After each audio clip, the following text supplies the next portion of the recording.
Hi, everybody. My name is Jivesh Ramduny, and I am currently a third-year PhD student at Trinity College Dublin. Today, we are focusing on the workshop, which is about an introduction to methods for analyzing large neuroimaging datasets. And we'll be presenting a number of different topics, and these topics are actually part of an online book that we have created and will be uploaded very soon on the OSF platform. And the book is about methods for analyzing large-scale datasets. So when we talk about reproducible neuroimaging analyses, we need to be able to understand what reproducibility means, because there are a number of definitions that have been associated with reproducibility. And also it is important for us to understand, how do we do reproducible neuroimaging analysis? So, firstly, let's look into the definition of reproducibility. So the term reproducibility is basically being able to obtain the same results as a prior study using procedures that are closely matched to those described in the original research. So why do we care about reproducible neuroimaging analyses? So if you may be familiar with the reproducibility and replication crisis in research, you may be aware that it is incredibly difficult to replicate or reproduce someone else's study. So following the crisis in research, which doing reproducible neuroimaging analyses has become a cornerstone for neuroimaging research. And to get started with understanding how we can proceed to do reproducible neuroimaging analyses, it is important to start off with data sharing. So data sharing is important not only for us, but it is also very important for labs to be able to gather a large sample size so that the results that they get are less likely to be inflated or less likely to happen purely based on chance. So data sharing has not become only important, but it is expected now that people should follow this norm in neuroimaging. Equally, by sharing your data, now there is a strong emphasis to share your codes that you have written to do your analyses, because at the end of the day, we are doing science, and doing science is not doing miracles. And sorry. And while there is a tendency now to move towards data sharing or pooling data from multiple sites, we are also sharing our codes, and this allows you to replicate or reproduce analyses in high impact journals, but also based on the essence that you are able to gather thousands of participants to boost your sample size.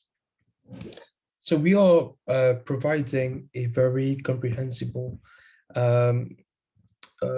practical description in this workshop, but also as part of our book chapter, which will be made available very soon. So when we share data, there are specific norms that one should follow. So today, openly available data sets follow what we call the FAIR principles. So the FAIR principles are basically a set of characteristics of data and digital objects to maximize their reuse by the scientific community. So here, these principles do not only focus on maximizing data reuse sharing, but also to be able to deposit such data so that other people in the world can access and download these data. So we don't want things to be messy. We want everybody to follow a specific standard so that data sharing can be made very easy. So what is this FAIR principle?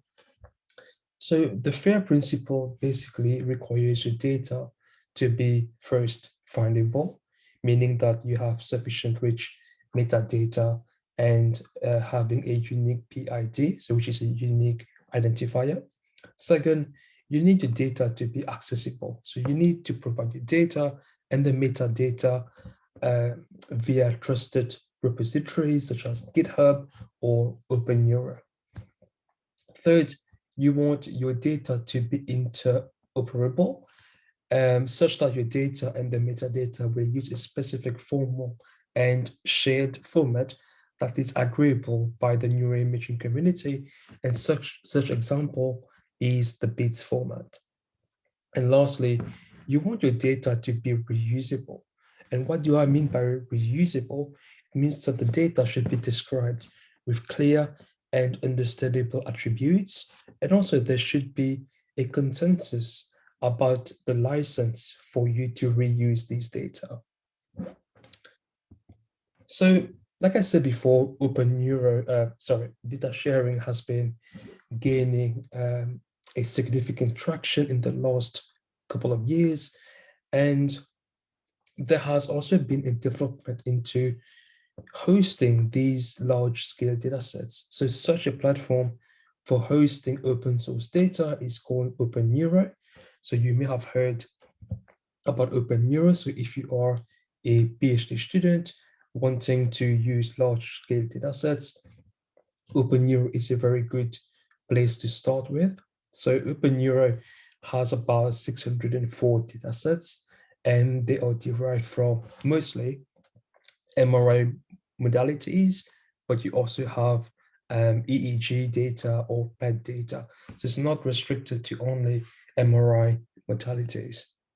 So if you look at the 604 datasets, you are able to see that there are about 501 datasets which will have structural MRI data, and then you have about 53 datasets that will have diffusion data, and then about 445 datasets which will be having functional data. So if you want to have a go at a specific data set based on your research question or your research project, you have a wide range of choice to select from.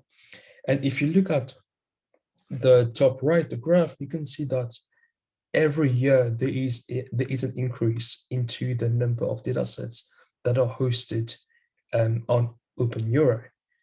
And as such, you can see that now, as of now, OpenEuro has crossed over 20,000 participants. So these kind of sample size would be impossible to get with individual studies or with you collecting data in a single lab. So this shows the power of data sharing or pooling data from multiple sites. So apart from OpenEuro, we also have a broad spectrum of open access datasets. And these datasets, as you can see here, would be probably the most commonly used one, or probably the ones that you would be most familiar with. So if you look at the list of datasets, and this is adapted from the Madden paper, which provides a beautiful overview of the open access large datasets that exist currently. So for example, if you look at the UK Biobank, they have crossed over 50,000 participants across the lifespan. Then you have the Healthy Brain Network, which targets mostly adolescents and neurodevelopmental population. You have the Human Connectome Project. You also have datasets that not only uses structural and resting state or task-based fMRI, but also using movie watching fMRI. So like the naturalistic neuroimaging datasets. You also have one of the largest adolescent datasets, which is the ABCD dataset, crossing over 10,000 participants. And you can see that you have huge resources that you can leverage and use and apply to your own study. So the question is, then how do you access these data? Because these data are publicly available, but how do you use them? And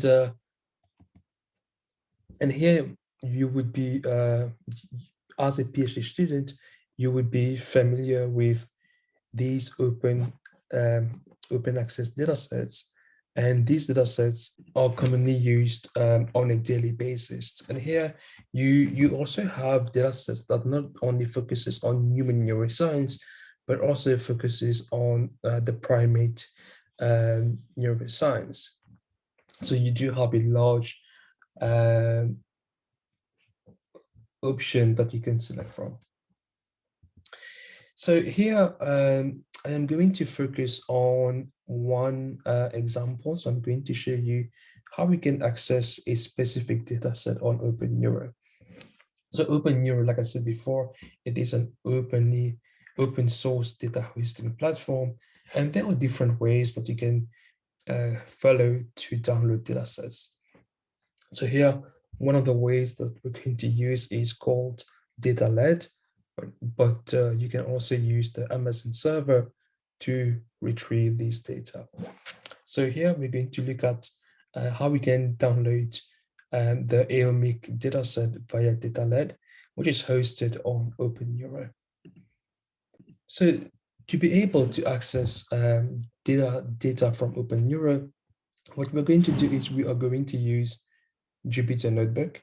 So Jupyter Notebook, I'm going to talk about this more in a moment. But here, what we're going to do is we are going to use the data-led. And so here, instead of downloading hundreds of gigabyte worth of data, we are going to have a smart way to access these data. So first of all, what you need to do is you will need to download data-led or install data-led, because it is not included as part of the Jupyter Notebook. So once you have installed data-led, then you will need to download a dependency called Git Annex. And Git Annex is basically a Git for data management. Okay, so here is an example how you can download and install data-led. So you will need to have pip install data-led, okay, because it is not included in Jupyter Notebook. And after you would install data-led, then you need to install Git Annex, okay? And Git Annex uses a package manager called Homebrew.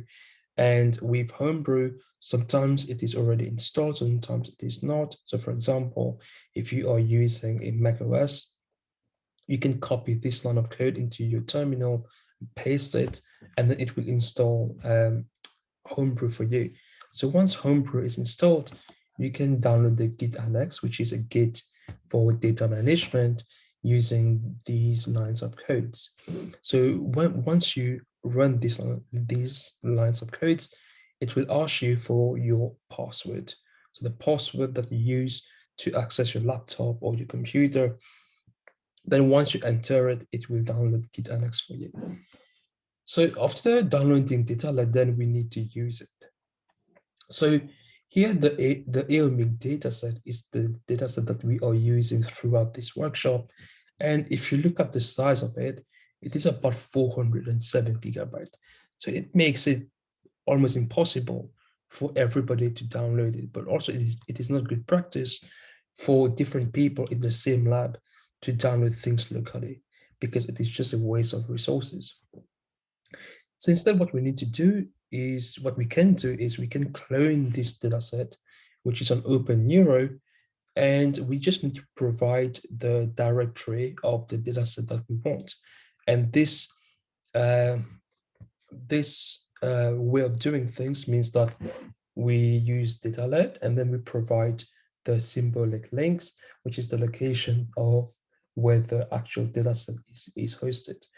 So here you would use a data-led install, and then you would provide the URL where the actual data is. And If you do run this line of code, it will take a few seconds. It will create a folder for you called ds002790, and then this will be available in your downloads directory. So here, once you have this folder in your downloads directory, then you can have a look into it and see what's going on. But here, what you would be able to see if you check the size of the data frame, of the data set, you will see that the size will be just KB or kilobytes, meaning that you don't actually download the data. You are downloading the metadata where the actual data would be. But let's say you do want to use the fMRI data for a specific participant or for all the participants. So this data set has 226 participants. What you can do is you can actually get the actual data, the actual image, and load it into your notebook. Again, you're going to load the actual image, but you're not going to download it into your computer, because imagine if you have to download over 400 gig of data, this would be too much. So here, a smart way of doing things is you get the data from data-led. So here we use data-led get, okay? And then you will provide the file that you want to access. So here, the file is in this directory. So I have downloaded it. So it should be in my downloads folder under the name ds002790, which is here. And then I will be using the already pre-processed data. So here, the good thing is some data sets are already pre-processed by fMRI prep. So here, the pre-processed data is under the directory derivatives. And then I will specify the entire path to the image that I want. So if you load this, then this is about 193 megabytes. Again, you are not downloading it specifically to your computer. You're just loading it into this notebook. And you can do this for all the participants in the dataset without having to download it. Then you may want to check whether the data is actually correct, or if the way that you have done this is actually correct. So then you can view this image. So here you can view this image using Nylon, but again, you need to do something. So the fMRI data is usually a 4D image, which means that the fourth dimension, it means that it is the time direction. So what you need to do is you need to average this 4D image across the fourth dimension of time, so that you get an image which is in a 3D format. So luckily, we can do this using Nylon. So you would import Nylon, the package, and then there is a way to do the average across the fourth dimension. So you would provide the mean underscore img, and then you provide the path to where you downloaded your fMRI data, and then you can view this using view underscore img. Okay. And in this way, you are able to visualize your 3D image of that participant after you have accessed it. Okay. So again, this is one basic way using data-led of how you can access the fMRI data of a specific participant. So let's say you want to access more than one participant. All you have to do is you can just add lines, and then you will load all the participants that you want in this notebook. Okay, so let's continue for this workshop, and then you'll get to know more about what is a Jupyter notebook. So like I showed you, here you have now you kind of know how to use data-led to get a specific data set on Open Neuro. Hopefully this is a bit clear now, or how to use datalet. But it is very important to understand how you can write your codes in a reproducible format. So the most popular way, or the best way to write reproducible codes, is to use Python notebooks. Now the question is, why do we use Python? Why Python has become so popular? This is because Python is free, so you don't need to pay for it. And it is a very popular open source programming language, not only in neuroimaging, but in other disciplines. So because we tend to use Python increasingly now, people have started using the Python notebooks. So just now I showed you how to download a specific dataset using OpenNeuro with Jupyter Notebook. So this is what we mean by Python notebook. So it is an easy way to write reproducible and portable code. So like an actual notebook or diary, it makes use of Markdown. So Markdowns is basically a markup language that allows easy plain text formatting. So you are able to describe your project, your codes in words, and then you add the lines of codes, and then you can have some formatting, some headings, comments, hyperlinks. You can make the text bold, italics, underline even. So it works really like a notebook. But the Python notebook, or sorry, I should say the notebooks uh, themselves, they are not restricted to Python. It is also commonly used in another open source program, mostly with statistical analyses. And this is what we call the R Markdown. So if you have used R before, you would know that R Markdown is essentially what Jupyter Notebook is. So they are very similar, but Jupyter Notebook is more scalable and more appropriate for neuroimaging analysis. So then, so then how do you install Python? So we know now that Python is very useful. The notebooks are very useful. So you can install Python on your computer. So that's what we call to install Python locally. Or you can use Anaconda.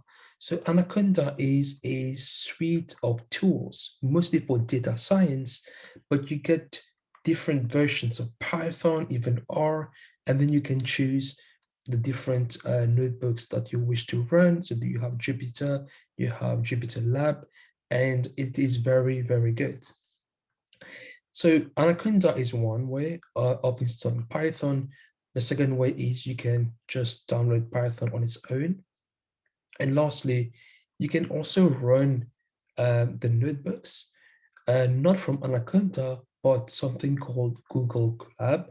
So Google Collaboratory is a web-based platform which is more carbon neutral, which uses less energy to perform similar um,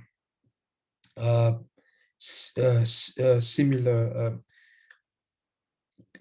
computations as with Jupyter Notebook using Anaconda. So now you know that you can use Python and Python notebooks to perform reproducible neuroimaging analysis. So now you need to get started on coding.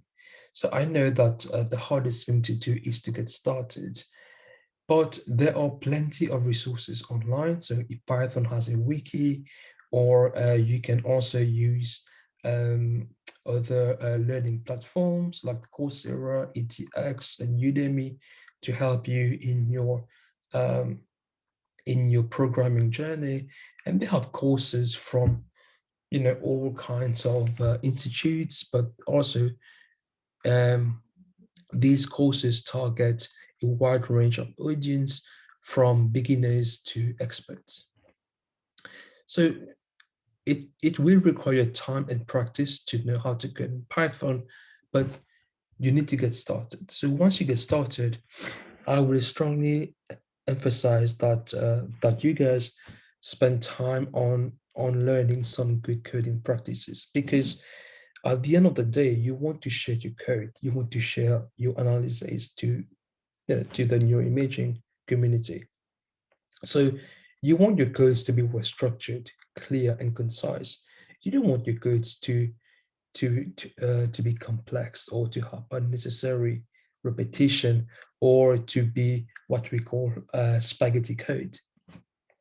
So one way to make your codes very structured and clear is to include comments. So comments is a way to explain the purpose of your analysis of a specific function or a line of code by starting the line with the hash symbol so that you would basically explain what your code is doing. And also for your future self, you will remember what you did a year from now, or even when you would share your codes or your notebooks to the neuroimaging community. This would be highly beneficial to an external reader. So according to Kirsty Whitaker from the Alan Turing Institute, comments should represent about 40% of your codes. So please do invest time in learning how to code. Also, it is also beneficial to know how to debug your codes. So debugging means that trying to figure out why your code is not working or producing the wrong output.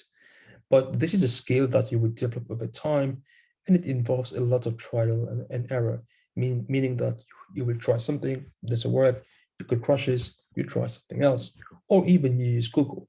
No one, even experts, do not know everything about programming. They would Google.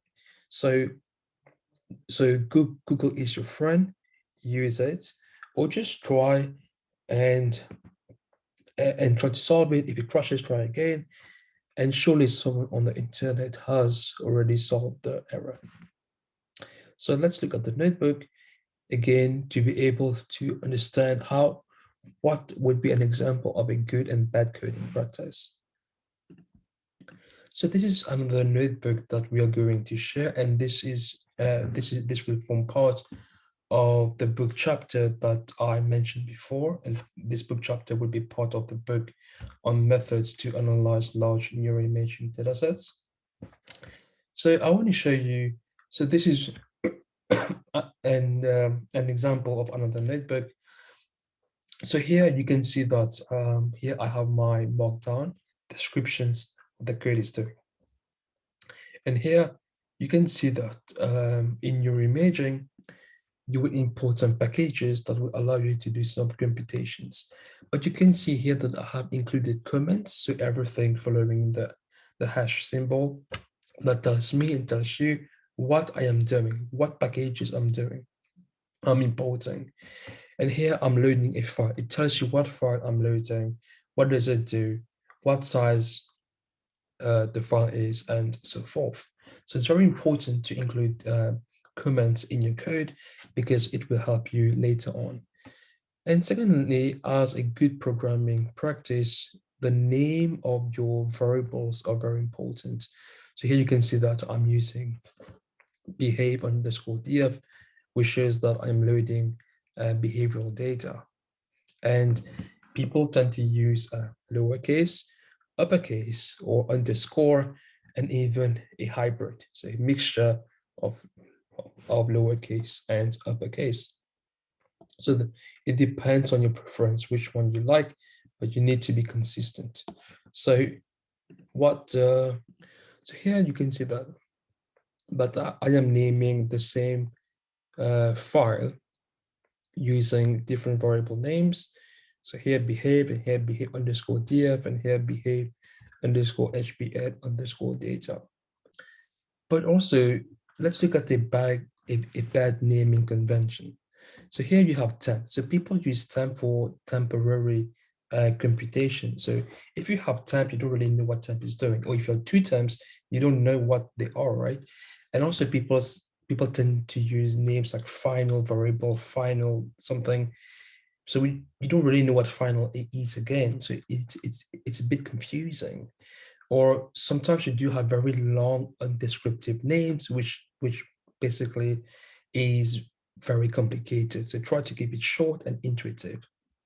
And lastly, if you use final_temp, Again, confusing, it's undescriptive, and you don't know what's going on. Also, it includes a number. But you need to be careful though. If you just use a number to name your variable, it will not work because Python will interpret this as a number. Okay, and then you can also print the shape of a specific variable. So this helps you to check your codes, whether the codes are giving the right or wrong output. And this is what we call doing a sanity check in programming.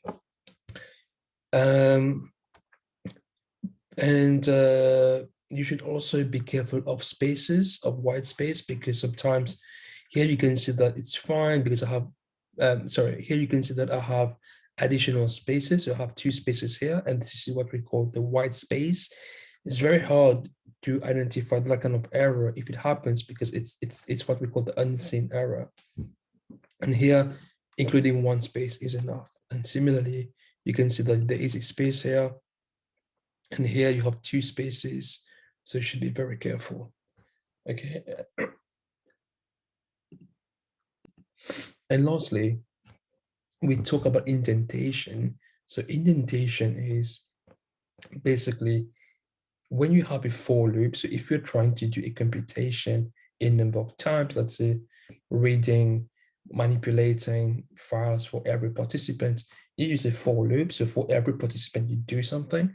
So you tend to indent your code, meaning that you have a space or a tab so that Python knows you are doing indentation. But the problem is sometimes you have too many spaces. So for example, here, you can see that I have my for loop, and following the colon, Python will already bring it for you to start. But sometimes like you may have a mistake where you have no spaces at all. This will crash, will reset an error. And here you can see that you have too many spaces, which is not a good practice. Okay. So these are some basic good and bad coding practices. So hopefully this will be useful for you. So I have showed you what a Jupyter notebook looks like. So you have Markdown, you have cells that correspond to descriptions, cells that correspond to codes, and this is an aesthetic way for you to conduct your analysis in a reproducible way. And then you can share it with your supervisor, colleagues, and the neuroimaging community. So before I finish, I wanted to talk a bit more about some neuroimaging packages. So Python is very powerful. So you have a wide range of packages to help you perform a wide range of analyses. So univariate analysis, multivariate analysis. Some of them are more specific to machine learning, but overall, these are the most commonly used packages that you will experience. So NumPy, Pandas, Stats Models, Scikit-learn, Nylon, NL Tools, Penguin, Matplotlib, and Seaborn. So here we are presenting some of the most commonly used packages, but of course, depending on your research, you will be using and experiencing many more. So this is just a way to show you about the most commonly used packages and help you to be familiar with and to get started. So this is useful, especially when you're learning how to use Jupyter Notebook. So thank you very much for your attention. And I hope to see you in person. If not, I hope you enjoyed the virtual workshop. And if you have any questions, you can reach out to me by email or you can follow me on Twitter. Thank you very much.